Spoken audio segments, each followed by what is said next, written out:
तो hello guys, फिर से हमारे यूके बायोलॉजी क्लास में आपका स्वागत है। तो हम लोग पढ़ रहे थे कोशिका। कोशिका यानी सेल। तो सेल पढ़ने से पहले मेरे वीडियो को लाइक एंड सब्सक्राइब जरूर कीजिएगा दोस्तों, और शेयर करना ना भूलिएगा। तो हम लोग पढ़ेंगे सेल। कोशिका के बारे में पढ़ ही रहे हैं अभी। तो हम लोग पढ़ेंगे सेल के बारे में। आपको पिछले क्लास में बताए थे कि कोशिका का प्रकार पढ़ाए थे, लेकिन आज पढ़ेंगे कोशिकांग। तो जल्दी से भाइयों लाइव जुड़ जाइए, क्योंकि लाइव क्लास चल रहा है। तो कोशिकांग कोशिकांग क्या है? कोशिकांग का पहले संधि विच्छेद कीजिए आप लोग। कोशिकांग का संधि विच्छेद कीजिए। कोशिकांग का संधि विच्छेद कीजिए जल्दी। हो गया? कमेंट में बताइए जरूर। देखिए कोशिकांग।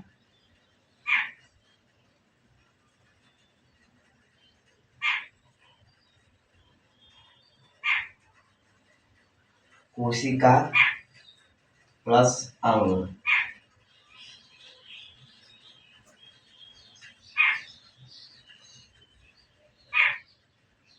अंग कोशी।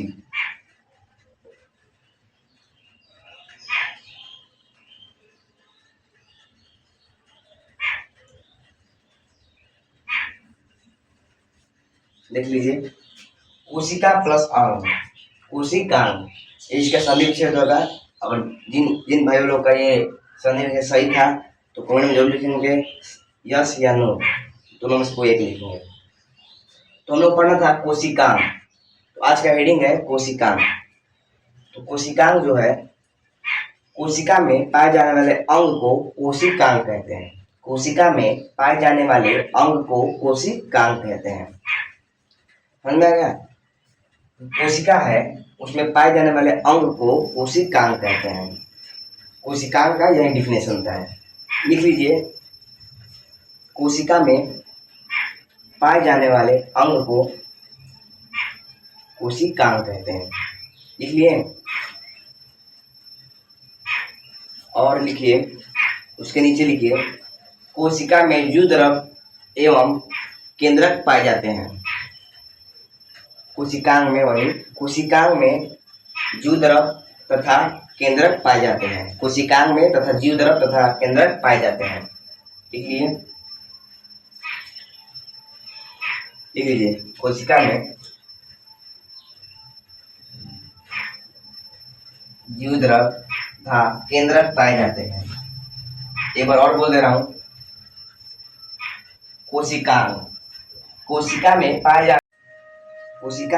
पाए जाने वाले अंग को कोशिकांग कहते हैं। समझ में आ गया ना? बोल रहा हूं एक बार, कोशिका में पाए जाने वाले अंग को कोशिकांग कहते हैं। इसमें द्विध्रुव तथा केंद्रक पाए जाते हैं। द्विध्रुव तथा केंद्रक पाए जाते हैं। चलिए, कोशिकांग हो गया। अब डीएनए का पहले फुल फॉर्म लिखिए। Deoxy ribose nucleic acid. Deoxy ribo nucleic acid DNA का फुल फॉर्म है। समझ में आ गया ना? डीएनए का full form deoxy ribo nucleic acid. DNA हमारे में होता है, आप में भी है। डीएनए का पहचान है, आपका डीएनए आपके माँ बाप में मिलता है।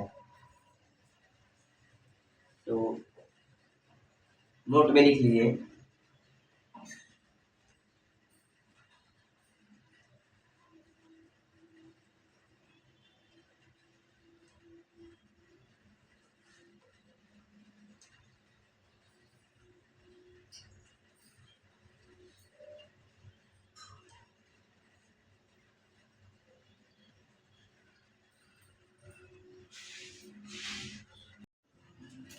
पदार्थ है।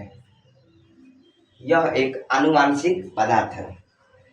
देख लीजिए, डीएनए का full form deoxy ribose nucleic acid. Deoxy ribose nucleic acid DNA का full form deoxy ribose nucleic acid. समझ में है? नोट में, यह एक आनुवांशिक पदार्थ है। हो गया? अब लिखिए, डिफिनेशन में लिखिए, डीएनए देकर डीएनए हेडिंग डालिए, डीएनए,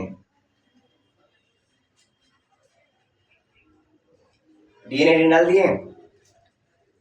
अब लिखिए, यह एक आनुवांशिक पदार्थ है, यह एक आनुवांशिक पदार्थ है।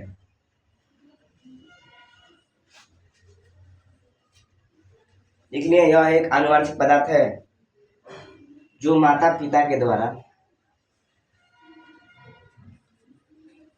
जो माता पिता के द्वारा लक्षणों में, लक्षणों देख इसे दिखाता है,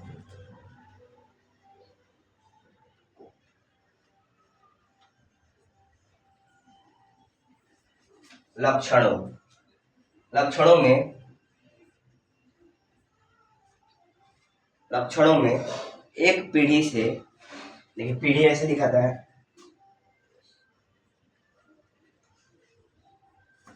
एक पीढ़ी से दूसरे पीढ़ी तक पहुंच जाता है, एक पीढ़ी से दूसरे पीढ़ी तक पहुंच जाता है। यह एक आनुवांशिक पदार्थ है जो माता पिता के लक्षणों में एक पीढ़ी से दूसरे पीढ़ी तक पहुंचाता है। लिख लिए इतना ना। आगे लिखिए हेडिंग, यह हिस्टोन प्रोटीन का बना होता है, यह हिस्टोन प्रोटीन का बना होता है। हिस्टोन के लिए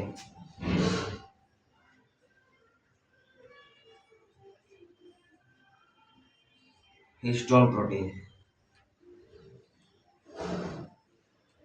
यह हिस्टोन प्रोटीन का बना होता है। देखिए, यह हिस्टोन प्रोटीन का बना होता है। इसकी खोज 1869 ईस्वी में, इसकी खोज 1869 ईस्वी में फ्रेडरिक नामक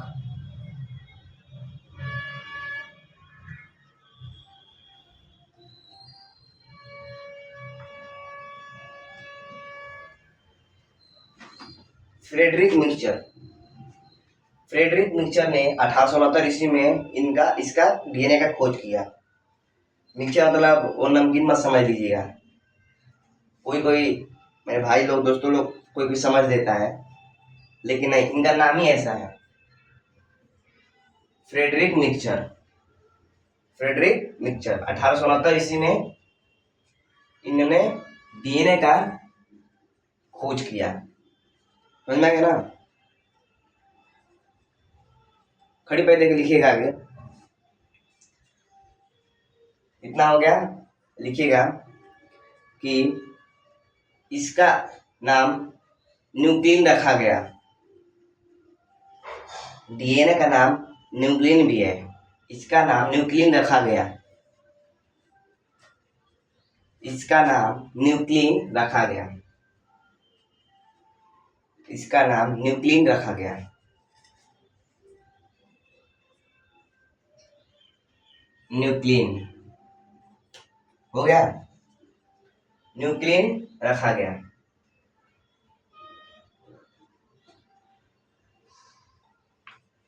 आगे लिखिए, यह गाय के मवाद की कोशिका पर इसका खोज हुआ,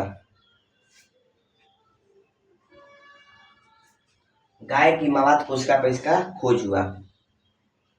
जो फ्रेडरिक मिक्सचर है नामक, ये गाय के मवाद कोशिका पर इनका खोज किए थे। लिख लीजिए, गाय की मवाद कोशिका पर इनका खोज हुआ था डीएनए का। लिखिए आगे, यह गुणसूत्र पर अवस्थित रहते हैं या निर्भर रहते हैं, यह गुणसूत्र पर निर्भर रहते हैं, यह गुणसूत्र पर निर्भर रहते हैं।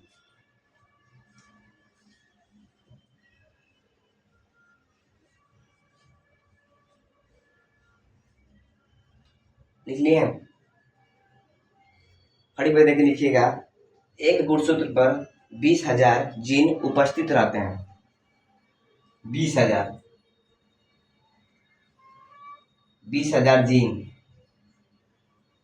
उपस्थित रहते हैं गुणसूत्र पर।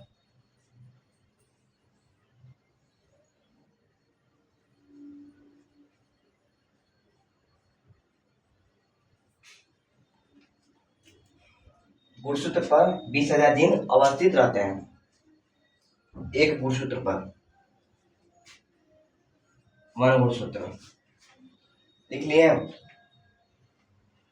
एक गुणसूत्र पर जिन अवस्थित रहते हैं। तो यही हमारा डीएनए का डिफाइन था, परिभाषा था। तो डीएनए का जो पिक्चर है इस तरह रहता है, वो दिखा रहे हैं हम। पूछता है 9th क्लास में कि डीएनए का पिक्चर बताइए, तो ऐसे होता है।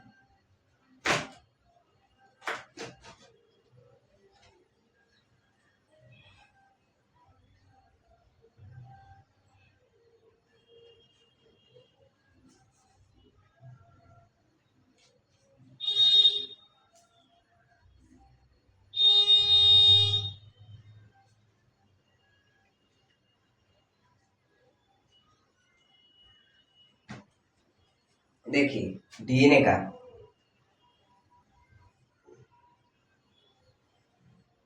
ऐसे डीएनए का रहता है, सॉरी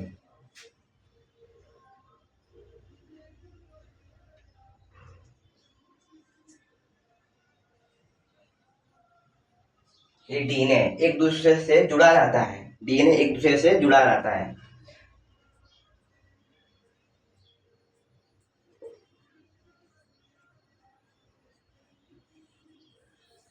ये हमारा डीएनए है, समझ में आ गया डीएनए। तो अगले क्लास में पढ़ेंगे गुणसूत्र।